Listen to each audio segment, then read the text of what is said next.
Eto mga SSS pensioners na kabilang sa first batch. Kumusta po? Natanggap nyo na ba? Nasa ATM card nyo na ba ang inyong pension para ngayong buwan ng June? May dagdag ba? Well, sa araw na yan, mangyayari mga first batch. Yan ang ating pag-uusapan mamaya-maya. Hello mga ka-vlogs! Welcome sa aking YouTube channel at welcome din po sa ating official Facebook page. Saan po kayo nanonood? Kumusta kayo mga ka-vlogs?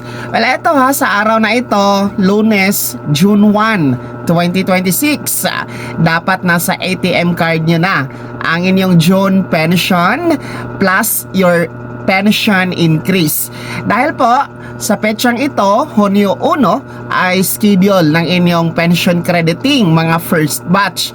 No, yung mga merong date of contingency, araw ng kapanganakan, araw ng pagkamatay, araw ng pagkasakit o pagkabalda mula 1st to 15th day of the month. So schedule nyo naman talaga, original is every first day of the month. And kung nakikita nyo po sa yung kalendaryo, ngayon June 1, no, natapat sa araw ng Lunes.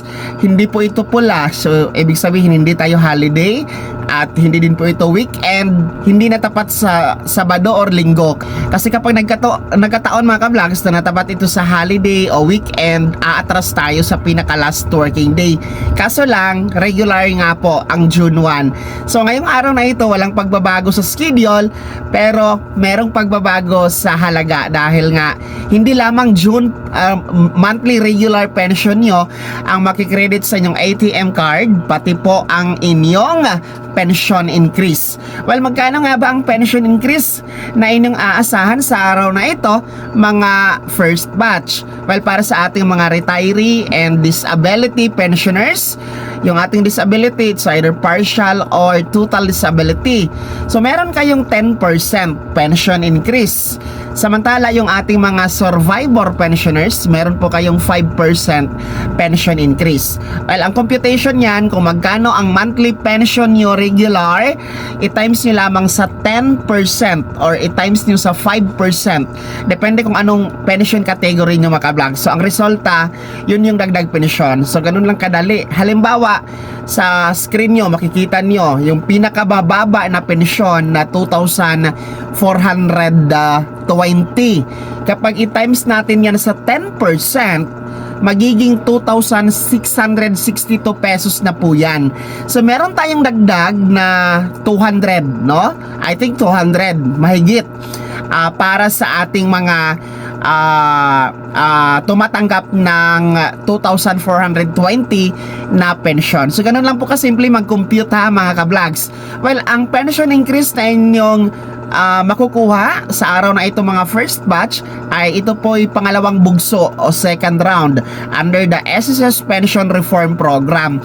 And ito po ay inanunsyo na ng SSS sa kanilang official Facebook page na magaganap nga po ngayong buwan ng Hunyo. Dapat kasi Setyembre pa itong dagdag pensyon.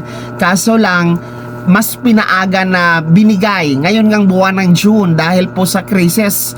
Dahil sa krisis sa ekonomiya natin ngayon, mataas ang presyo ng langis, no? Walang supply ng langis, nagtataasan din po ang mga pangunahing bilihin. Kaya nga po minabuti ng SSS na mas maaga itong ibigay. Instead of September, ngayon nga na buwan yan, June 2026 mga SSS pensioners. Well, yung mga hindi po kasama sa pension increase ngayong buwan na ito ng June, huwag mag-alala ha, dahil meron pa naman tayong third or final round, no, panghuling bugso na magaganap ngayong September 2027. So, yung mga magpe-pension kasi, halimbawa, kung magpe-pension kayo next month, July. So, hindi na kayo kasama sa second round ngayon na buwan. Mag-aantay na kayo doon sa panghuli na round, September 2027. Kasi 3 taon ito na magkasunod-sunod every September under the Pension Reform Program. So, yung ating mga pangalawang batch No, wag mag-alala, standby muna kayo ha dahil ang schedule nyo June 16 pa, araw yan ng Martes. Ngayong araw lang ito, mauuna muna ang ating mga first batch. So ulitin ko para sa inyo mga unang batch SSS pensioners, dapat nasa ATM card nyo na sa araw na ito ang inyong June monthly regular pension and plus yung inyong pension increase mga first batch. Kaya ha, kumusta mga first batch? May laman na ba ang ATM card? Sino dito ang mga nakapag-withdraw na? At sino ang wala pang laman hanggang sa ngayon? Well, anyway, lahat ng yan ibahagi niyo po sa comment section na nasa baba. Maraming salamat. God bless. Happy Monday mga ka-vlogs.